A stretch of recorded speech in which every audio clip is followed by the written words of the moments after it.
We are going to finish our book this week, Gooney Bird Green. We're starting chapter 5. Do you remember what happened where we left off last week? Yeah, she had gone to the palace. Remember, and she had her sparkly diamond earrings. But what was the palace really? It was an ice cream shop named the Palace, wasn't it? Let's see what happens with Gooney Bird and her friends today. Okay, we are starting chapter 5.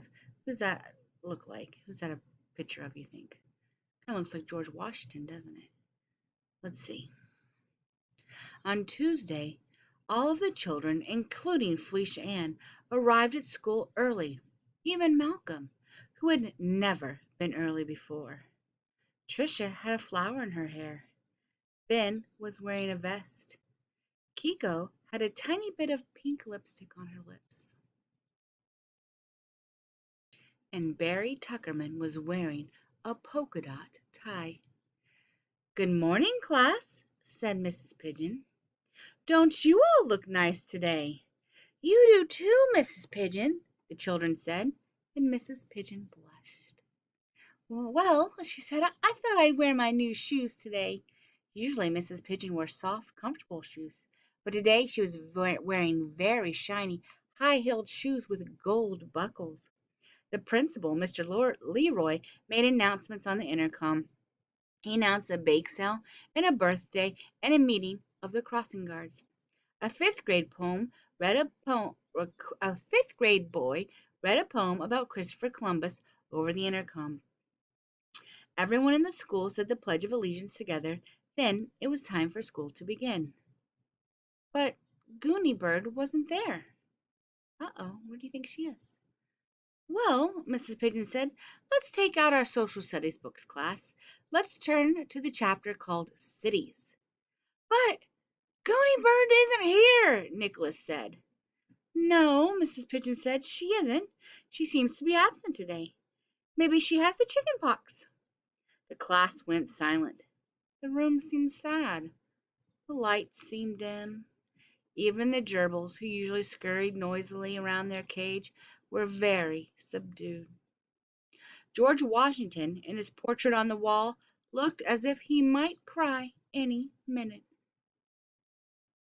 Slowly the children took their social studies books from their desk and turned to the chapter called Cities.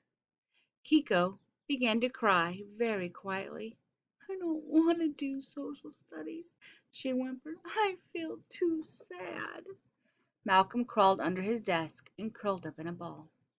Suddenly, the door to the room burst open. "It's Gooney Bird!" everyone called.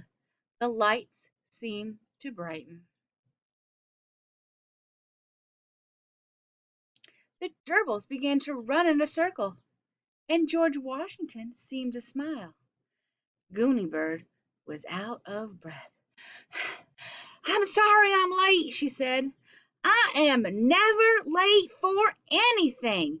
I always set 3 alarm clocks, and I lay out my clothes the night before, and I even put toothpaste on my toothbrush before I go to bed so I can brush my teeth quickly in the morning. But today—" "Wait," she said. "I have to catch my breath." She stood in front of the class and took a few deep breaths. "There," she said. "I'm fine now." She smoothed her red hair, she smoothed her red hair, which was flying about, and tucked it behind her ears. Today, Gooney Bird was wearing gray sweatpants, a sleeveless white blouse with a lace collar, and amazing black gloves that came up above her elbows. "This morning," she explained, "I quite unexpectedly had to direct an orchestra." "An orchestra?" Mrs. Pigeon asked. "Yes, a symphony orchestra." Mrs. Pigeon smiled. "I heard all sorts of interesting excuses for tardiness, but I have never heard that one before." "I believe I'm unique," Gooney Bird said. Yes, indeed you are. Did you wear your gloves when you were directing the orchestra?" "Yes," said Gooney Bird. "As a matter of fact, I did. I found them very helpful. All of the second graders had their hands in the air. Their hands in the air and were pretending to lead orchestras. Even Malcolm was back in his seat using two pencils as orchestra batons. Gooney Bird headed toward her desk. She looked around at the other children's open books. I see we're in the middle of social studies. Mrs. Pigeon slipped one foot out of her high-heeled shoe and rubbed it. Okay, let's look at our picture. Here's Miss Gooney Bird today. Her hair's everywhere. She's got those long black gloves on, her lace shirt, and gray sweatpants. Look like she has a bracelet on, too. Look, George Washington's on the wall smiling. Everyone's happier that Gooney Bird is there, aren't they? That's good that they like her so much.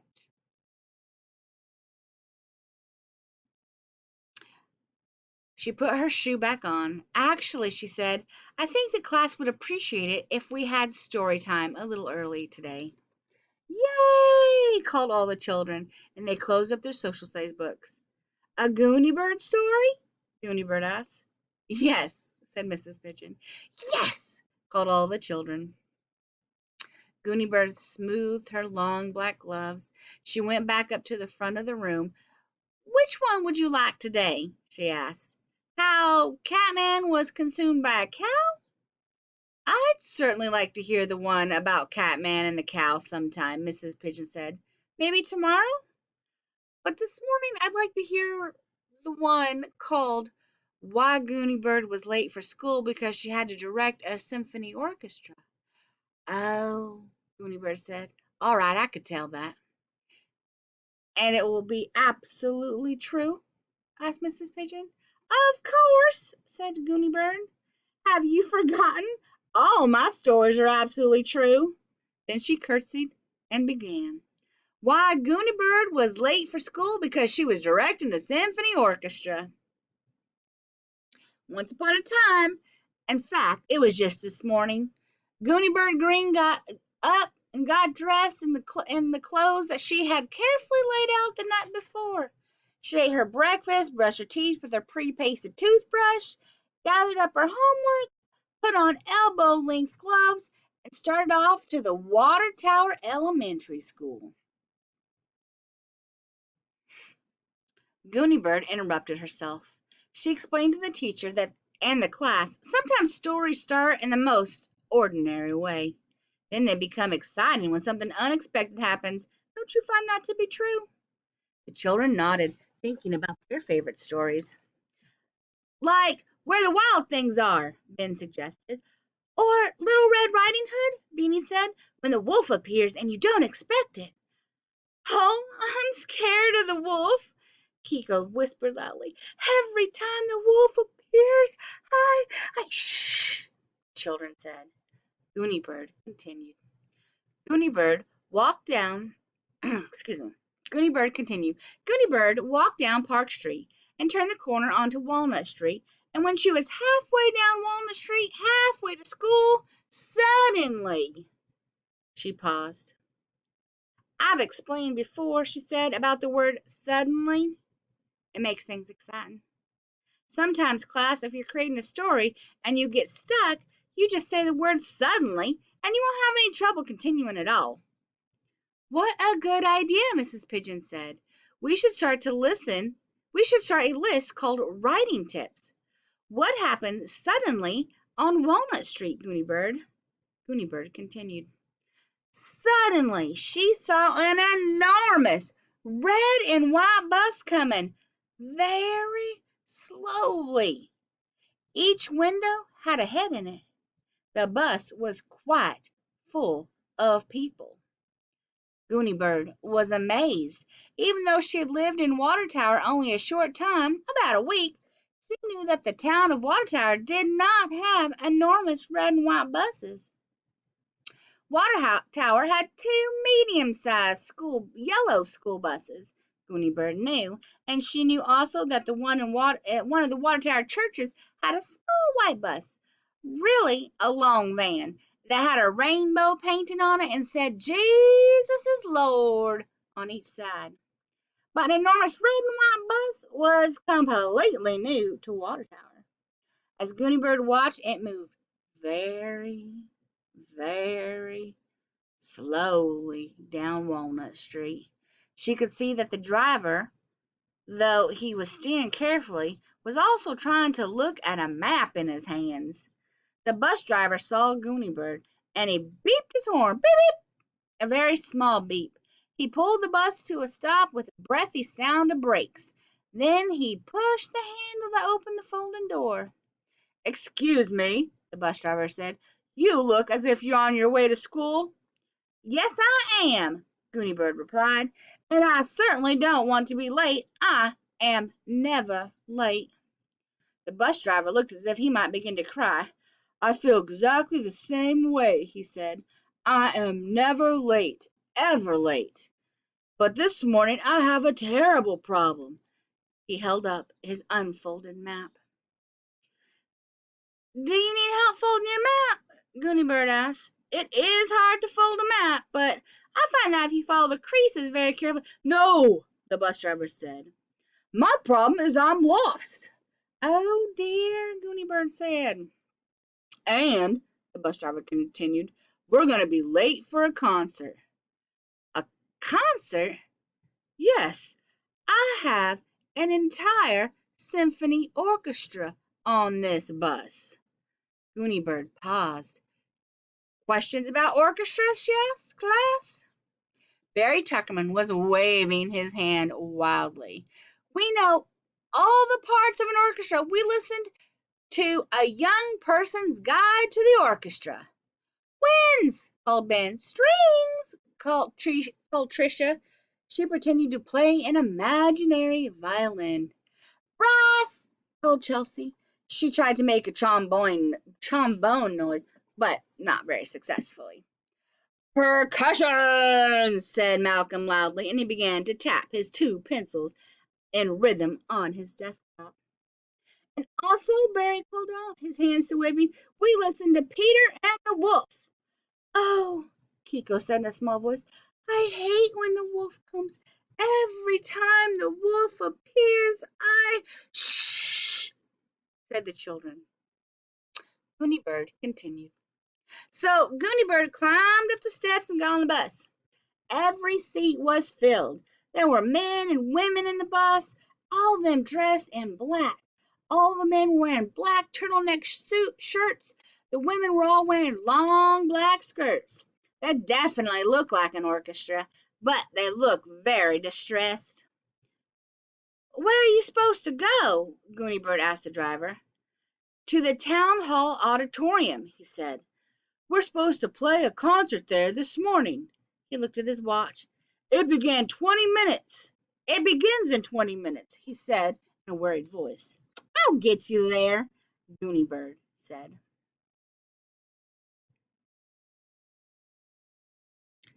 The bus driver called to the orchestra players. "This wonderful girl is going to direct us," he said.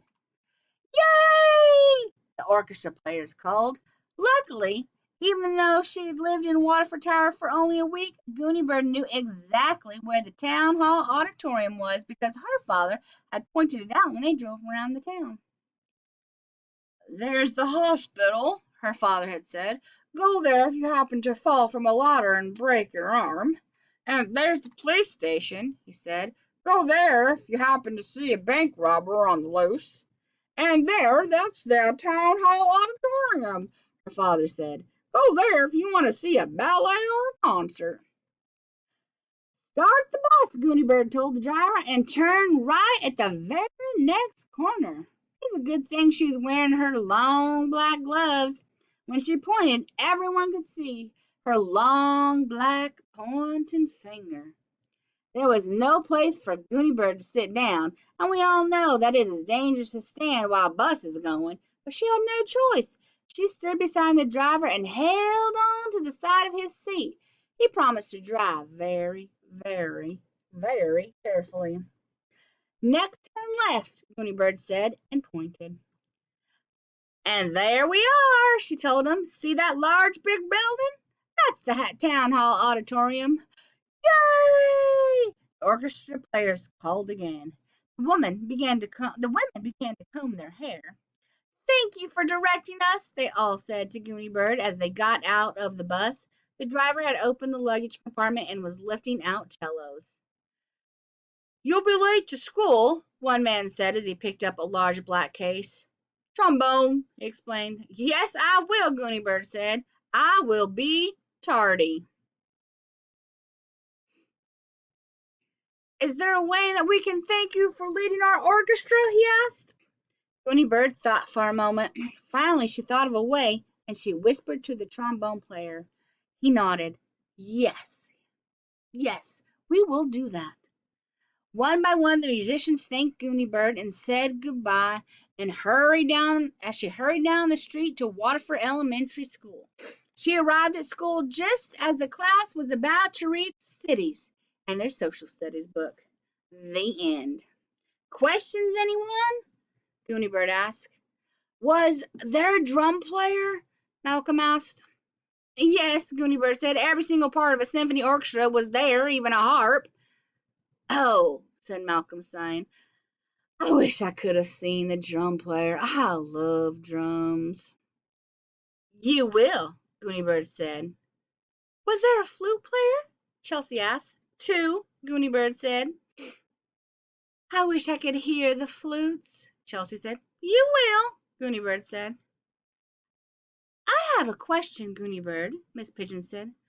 "What was it that you whispered to the trombone player?"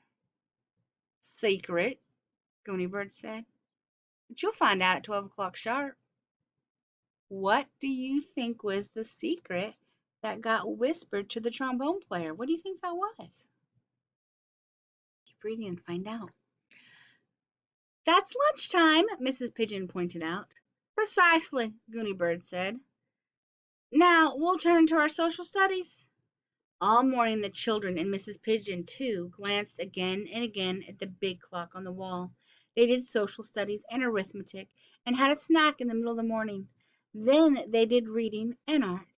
Finally, just as the clock hands moved to 12 o'clock and the second graders were about to reach for their lunch boxes, Gooney Bird announced, "Here they are!" She pointed to the large windows on the side of the classroom.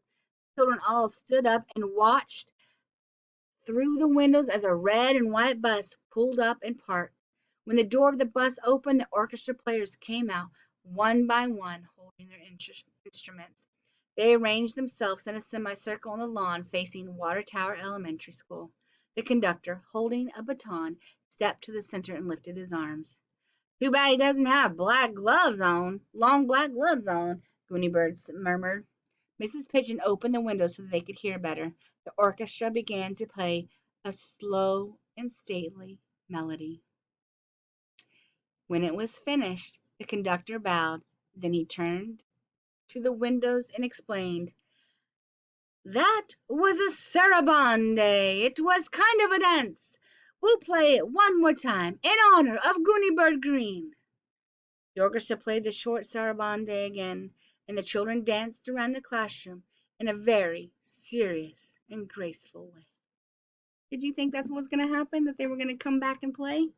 She said all of her stories are true. She really did help them, didn't she? We will start chapter 6. It's got these flowers. I don't know what that has to do with our story tomorrow. Okay, go to your choice board and work in your journal.